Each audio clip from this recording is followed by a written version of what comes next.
What is going on, YouTube? Welcome to another Call on Tyrone. Haven't done one of these in a while, but we're here with Mr. Cody from the C3 podcast. Covers everything Carolina. How you doing tonight? I'm doing good, man. Happy to join you tonight. Excited for this matchup. Got a lot to break down, and happy to be here with you, Tyrone.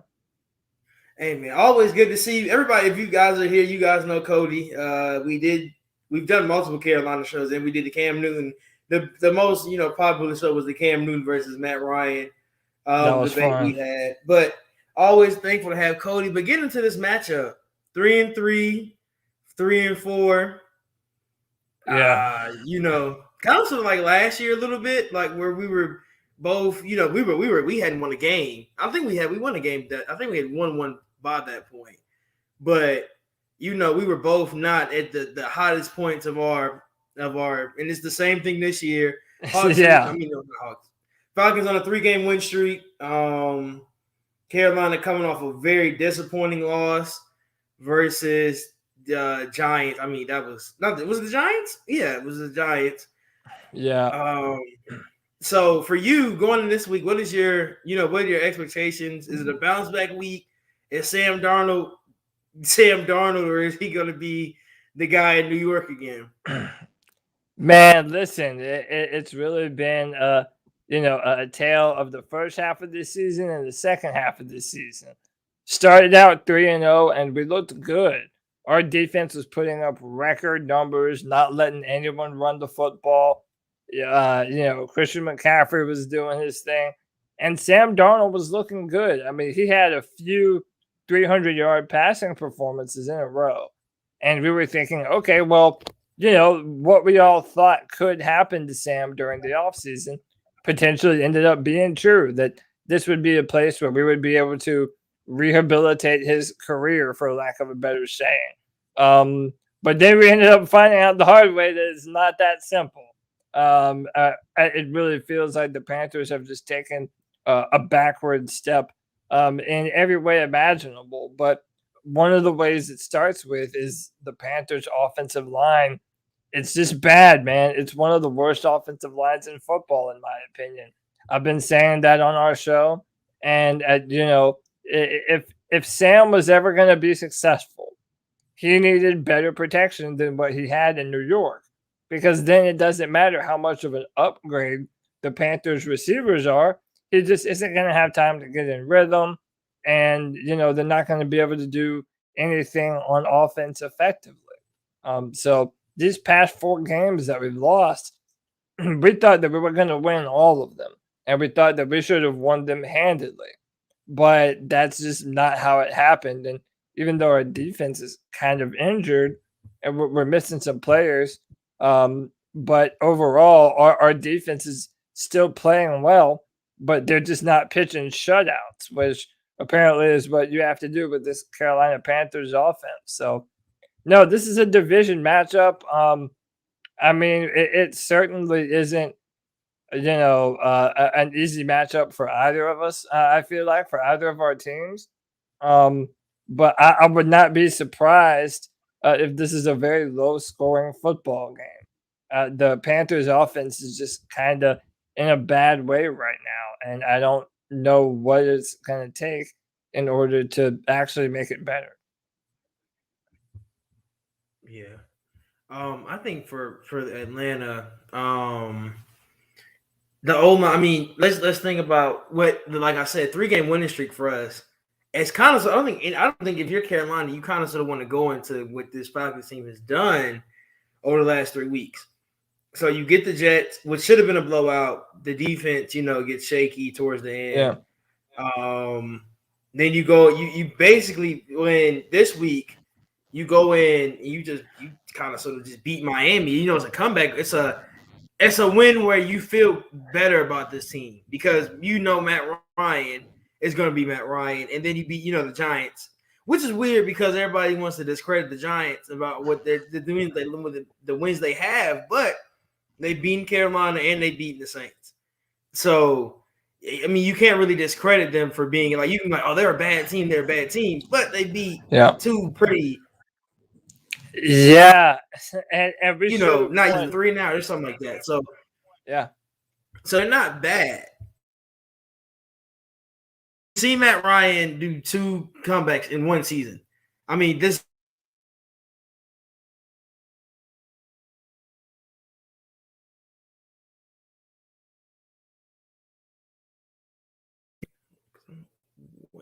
Hey, you're kind of breaking up on my end. Yeah, I think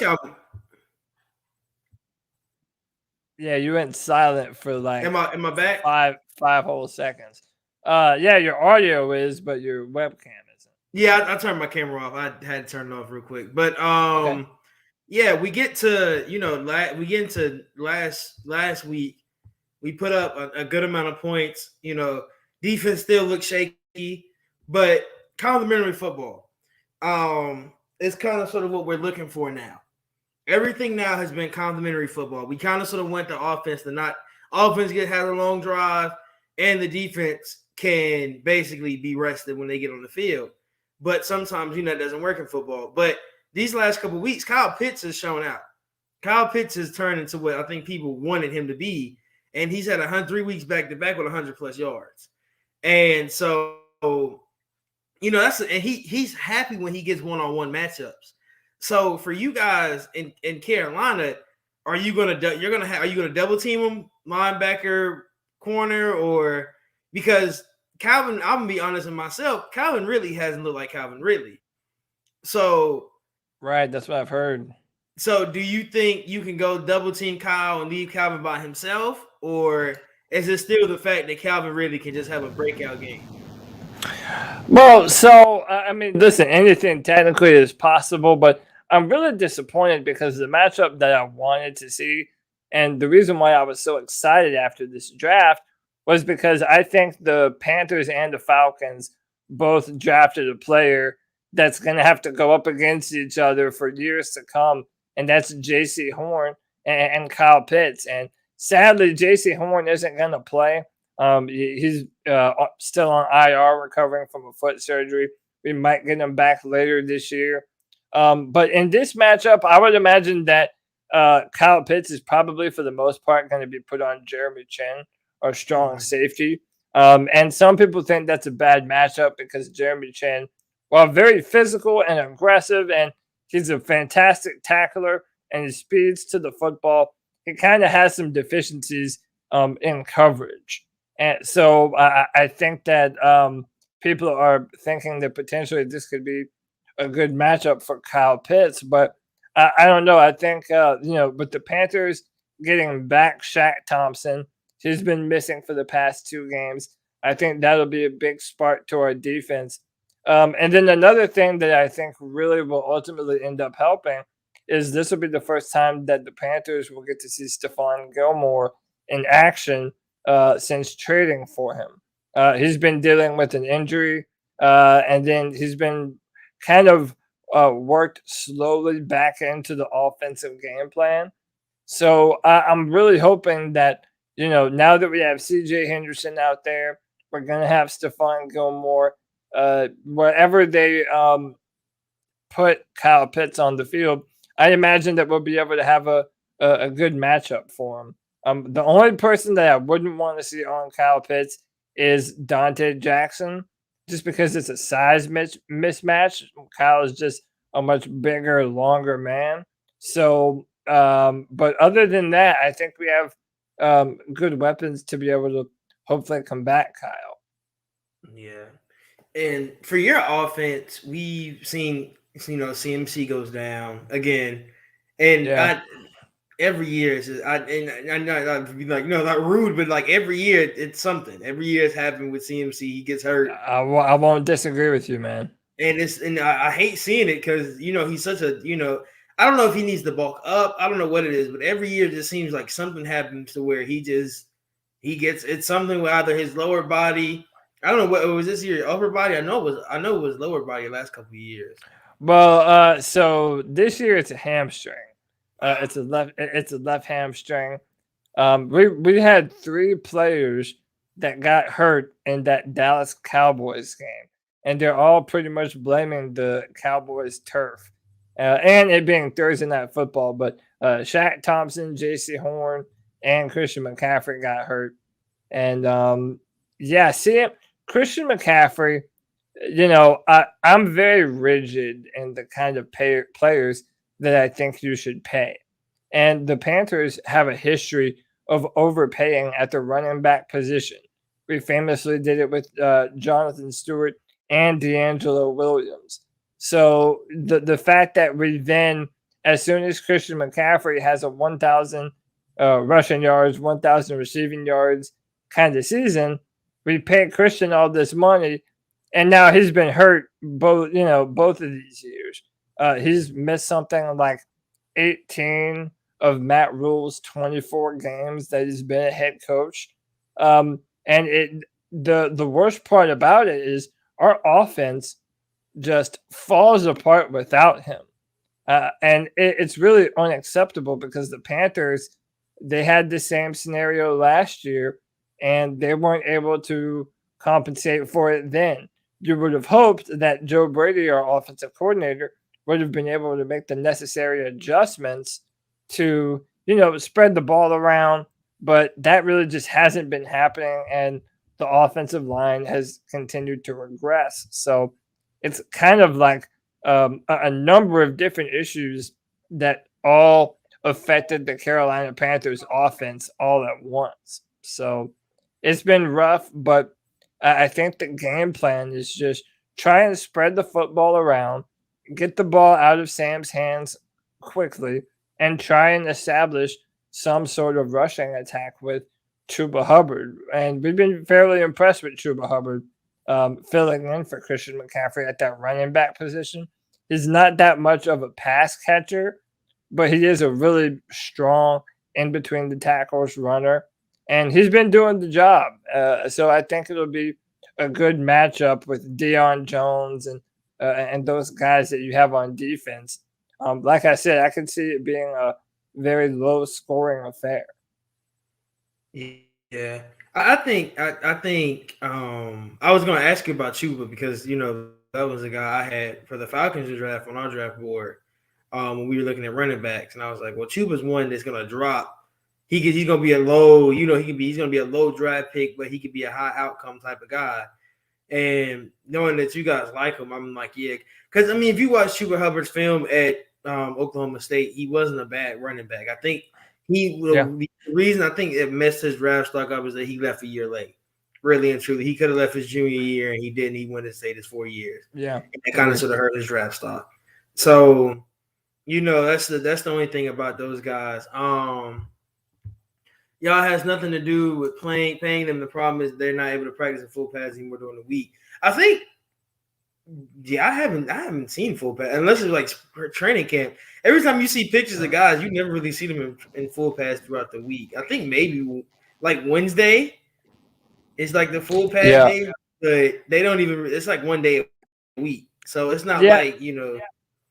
And then all these NFL players pretty much universally, even though they're being paid for it, they hate Thursday night football just because the physical recovery. It doesn't give you enough time to play another football game and be physically able to go. So much of your healing cycle, it takes a number of days before you're back and ready to play and practice again. So that quick turnaround, there's always just so many injuries on Thursday nights that it's almost like you expect it at this point, kind of. Because must think Monday is right in a full week. If you have a full week, you go Monday is film, Tuesday, you go out on the field, Wednesday on the field, Thursday, Thursday you're on the field, or when either you're not on the field, you're doing something on either inside, outside, something like that on Thursday, Friday, and Saturday are kind of sort of your travel days, and then unless you're at home. But those are usually your rest days if you're at home, and then Sunday you get ready for the game. So to go from cutting that really in half to 3 days, where Monday is practice, Tuesday is practice, and Wednesday you travel, is really not healthy for those guys. Let's be honest. That's not a healthy schedule because you have no recovery time. You can't go 2 days with and think, oh yeah, I'm ready to go for another football game, because Wednesday you're getting ready to go. You're getting ready to get on the road. So it's such a hard schedule for that, and that's why I say for you, like you said, like that's you expect kind of sort of the injuries on Thursday night, because you're like, yeah, these guys aren't ready to go. Which is weird when you see high scoring Thursday night games, because you're just like, man, these guys. I know, like, I understand you get that extra week. It's kind of sort of like an extra week off though, because you get Thursday and you get the rest of that whole next week off. Well, not like off, but you still got enough of the time to rest.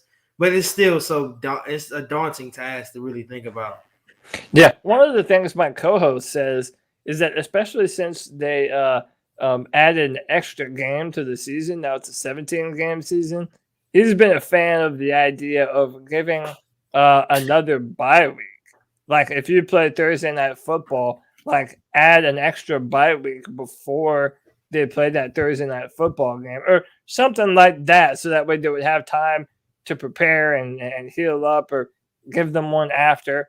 I don't know. It just definitely seems that there should be a better way to do it. But hey, it is what it is, though, man. The Panthers, so much of this NFL season for every team is getting healthy at the right time. And what is hopeful is that we do have some players that are coming back for us. Like I said, Shaq Thompson hasn't played 2 weeks in a row. He's been a very big part of our defense this year. Frankly, he was having his a real career year before those 2 games that he went down. He's wearing the new number 7 now, so he was playing very good football. We're definitely happy to have him back. So yeah, man, it's definitely interesting, man. I hate losing to Atlanta, man. I know it's that division rivalry that we've got going on. And I don't think the Panthers have won in the new Mercedes stadium y'all got yet. So we're trying. Y'all didn't win last year? Was it last year? Maybe it was. I think it was. I could be misremembering that. Let me see. I think it was last year you guys beat us at home, because we beat y'all in Carolina. Because that was the infamous Julio. I'm going to be a Falcon for life interview after that game. Yeah. Okay. Yeah. You're right. Yeah. That's why I remember it. Yep. I remember that. You're right. But getting into like our defense, while our defense is Deion Jones, Foyer, Grady Jarrett. Those are your main 3. AJ Terrell, I hope he plays. But we know he's got his second concussion in about a month. So this is not good for him this season to go 2 back-to-back. But like you said, you're missing J.C. Horn, who was your young, up and coming, and then we're missing AJ Terrell, who was our. But the thing is, with these young guys, we're getting to see a lot more. Has AJ been officially ruled out? I know it was something to. Let me see, because I know they said he didn't practice most of this week. Yeah. So I don't think he's gonna play, but I know he missed these last couple weeks. Limited. He was limited on Wednesday. Limited. Okay. So yeah, we had a Falcons guy on our podcast, and he was saying that he potentially could play, but then also might not too. Yeah, they said Scott Blair said they said he was a full participant on Thursday. So he was a full participant today, which might mean he'll actually play. So we never know. But that's like what I don't like this new concussion. I mean, I understand the concussion protocol, but I don't like what what's his name did. What is his name? What they did to Darnold. Not Darnold. In New York. Cam? I can't even say when he almost passed out on the field, then the next week they just throw him out on the field. I was like, that doesn't Daniel Jones? Yeah, Daniel Jones. When Daniel Jones almost passed out versus Dallas, and then the next week he got thrown out right back on the field. So I was like, that's not something I want to see. I think, but for us, we're getting a little bit more. We're getting healthy. Like I said, we're getting healthy as well. Eric Harris is finally back after getting hurt. He got hurt. He's back. So we're getting these guys back slowly but surely, and I think really it's going to be a youth movement in the next couple of years, especially in Atlanta on our defensive sides with Dean Pease. He's going to find these pieces that he likes. Like he had Jalen Hawkins, who has both our interceptions this year. Richie Grant is slowly but surely trying to get into rotation. Yeah. But it's gonna slowly and surely. That's what it's getting into. We still trying to, and I think the funny thing about it is that I don't know if you've been watching our waiver wire and stuff like. All we've been getting is D tackles to put on the practice squad. I guess we're really and truly trying to find Grady a team, as we like to say, a best friend. Finding him a best friend, somebody that he can, somebody that'll eat up blocks, which is really what you kind of sort of want for Grady, because Grady on a one-on-one is a dangerous game, but to have somebody that can eat up at least 2 blocks, like a big nose, and you haven't seen us go a lot 3-4 this year because of the fact we don't have a real nose tackle on this team. So every guy we're bringing in now has been huge. Pinnell, we brought in who's like 6'4", 3 something.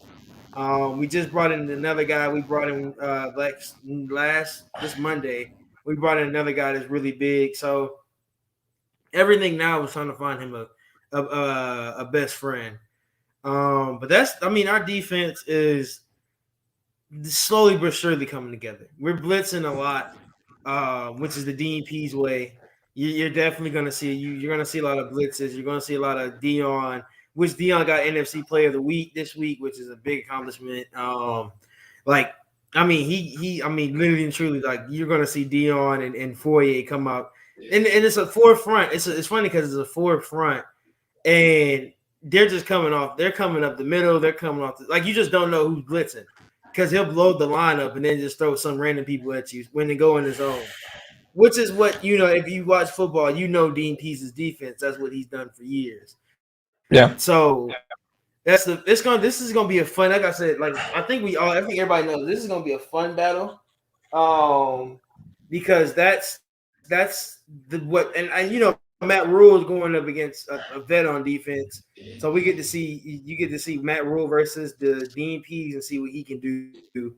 But for you, what are your, I'm gonna say predictions, but what are your offensive for you guys? What do you think your offense is gonna do? Yeah, I think our offense is really going to try and just get the ball out of Sam Darnold's hand and try and run the football. I think our receivers are having a terrible time this year with drops. We're like the number 1 rated team for dropped passes amongst receivers. It's really been crazy, man. Like I said, a confluence of issues on offense have really led to this offensive downslide.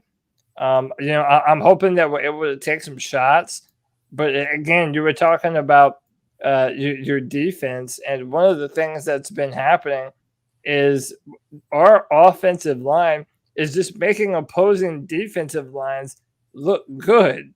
So I don't know if you guys have been generating a lot of pressure with a 4-man rush or what have you, but look, if you need a get right game, well, against our offensive line, it might be that. And I wish I could say it was different, but everyone from Cam Irving to Matt Paradis to Pat Elflin, that entire left side of our offensive line has just been abused all year. So if we're not able to give Sam some kind of protection, it could be a long day. Because when our defense is having to hold off Matt Ryan for 4 quarters and trying to limit their offensive production, even if we do well in the first and second quarter, the Panthers' offense the past 4 weeks in a row, they haven't put up anything on the board in the third quarter outside of a few field goals. We're really not very effective after halftime. So, I can see Matt Ryan getting a big time play, sometime in the third quarter to Kyle Pitts or Ridley or whoever it is. And our defense is just tired and on the field and constantly having to, make up for this offense that can't move the football. So if the Panthers can't get some kind of pass protection, then it's going to be a really long day for us. Yeah, I think for any team that plays the Falcons, if we can get, that's why I say Grady just needs a teammate, like just a best friend to get you some pressure up the middle. Because I'm not afraid of Sam Darnold running to the edge. So I feel like we have enough edge, edge contain. I'm scared of Aaron Donald running up the middle and going for a 10, 15-yard gain right up the middle because we don't have somebody pushing them, like holding the blocks up the middle. So I think that's the part for us is that you got to have some type of push. And if we go into this week, like if this game turns into a Raiders game last year, I think we had, I forgot how many sacks we had versus the Raiders last year. But if they give us a game like that, if you guys give up a game like that, then it might be a different thing for this defense because they're gonna get confidence. Especially if we get, we like the Raiders game. I think almost half the front seven had a sack or something like that. So if they can get into something like that, you give us confidence. And like I said, I think everybody in Atlanta kind of sort of wants to go above 500. And then you guys are you guys at 5? I think you're above 500, below 500. Right now we're 3-4. Yeah. So I think you would want to get to 500. And I think we want to give above 500. So that's what make this game a little bit more interesting because we got to fight. Like it's gonna have to be a fight. Like it's gonna be a dog fight. It's gonna be a battle. Just to see who's gonna win. Because I would love to just beat Carolina because of the last year and you beating us. And I'd rather it be flipped. I never like losing the rival teams at home. I can take losing on the road, but I can't take losing one at home. But we're gonna go ahead and get into our predictions for the game. I'll let you go first. Just give your general overview of the game and then what you think the score will be. I've been going back and forth, and I'm gonna have to keep it a buck and stay consistent with what I did on the Tuesday night podcast. And until this offense can actually put up a performance that I can believe in and trust, I picked Atlanta. I think it's going to be a low-scoring game. I could even see something like 21-17, maybe even lower. So I think it'll be a good game. Yeah, I think for me, like Wilder said, we need to get a home win. We need one. For me, I think it's really going to be I think, like I said, it's going to be a dogfight. So I give us I think we win 21-14 or 21-17. But it's going to be a really tight game throughout the whole game. And if it turns into a blowout, I'd be very shocked. And the only thing I think that happens if Sam Darnold starts seeing ghosts out there. That'd be the only way I think we get into a blowout. But shout out, thank you, Cody, for coming on. Shout yourself out, give yourself some promotion. I'll give you some free promo. Yeah, man, I appreciate you having me on, Tyrone, and you can find me at the C3 Panthers podcast.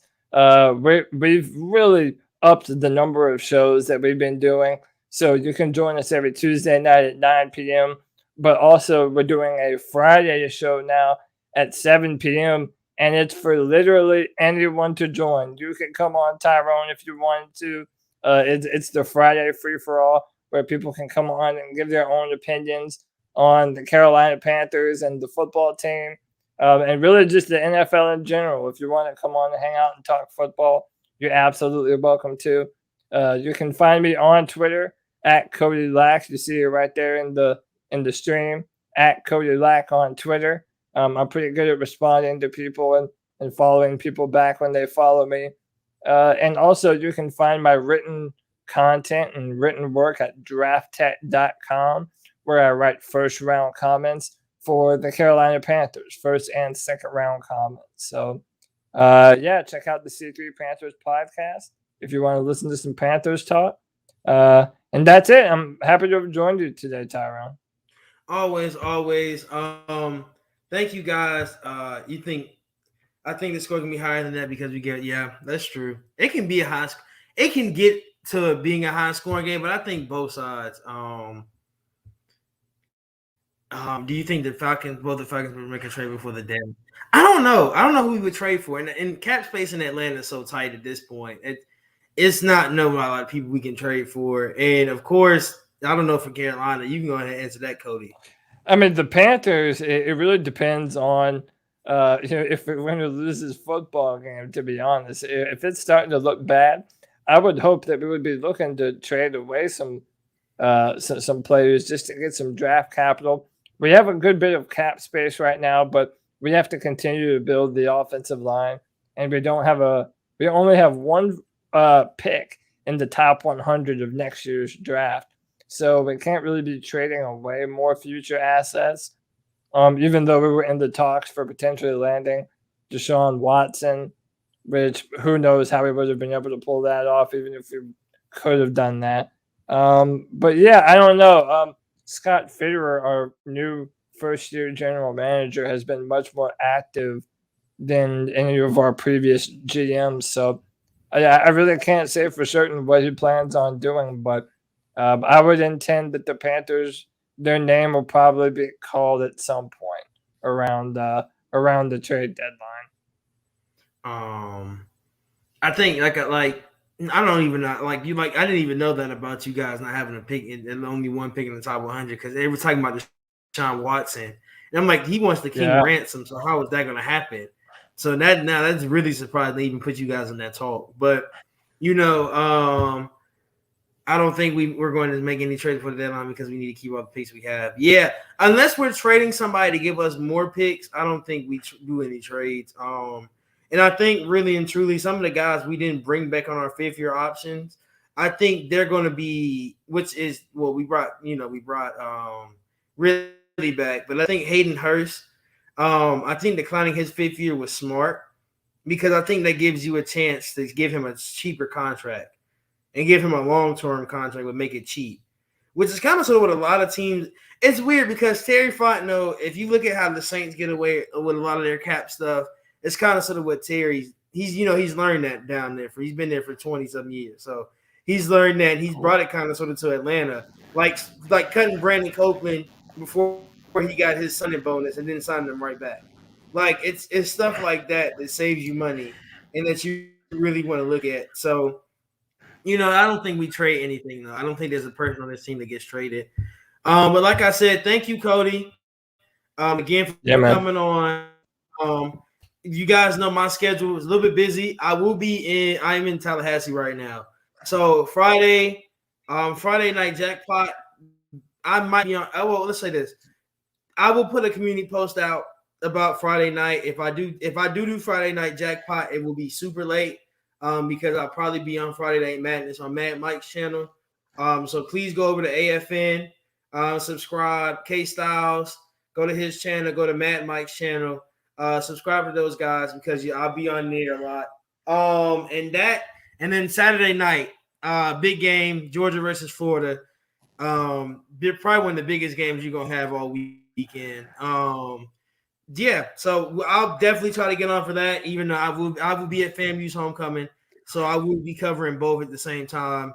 So make sure you keep up on our Twitter at FILA SP and on my Twitter. Call on Tyrone ATL. But thank you guys. We're gonna go ahead and get out of here. Let me get to it. Peace.